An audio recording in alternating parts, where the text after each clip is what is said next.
Itachi Uchiha drawing with both of my hands. For the first thing that I wanted to do was I wanted to prioritize getting his face down. So I started with shaping off his eye, which to me was kind of the most challenging part. I wanted his eyes to look proportional.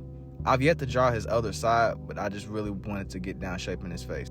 With that in mind, since I don't really use guidelines, I kind of was relying on his headband to kind of guide me. I use his headband as almost like a placement of knowing where everything needs to be. I shaped out his eyebrows, his nose, and I just proceeded to draw out his Sharingan, which is crazy to me because once I pretty much got his eyes down and I got his headband drawn, I ended up shaping a little bit of his cloak, and even without me coloring anything in, you could already kind of see the character come together, even though it don't really have.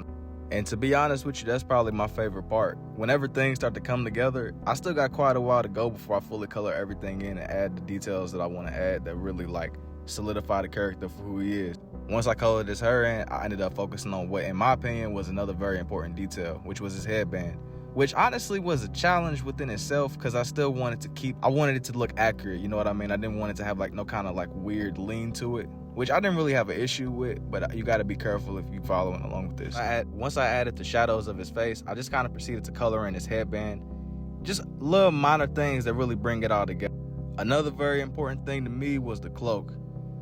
I didn't really take any kind of like particular steps with the cloak. I just wanted to make sure it looked full.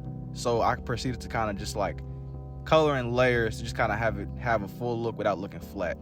It don't necessarily blend in with his hair. You could tell that it's distinct from his hair too. I just kind of added some outlines, and I almost forgot to add the slash to his headband too, but you can't miss that. That's another very important detail.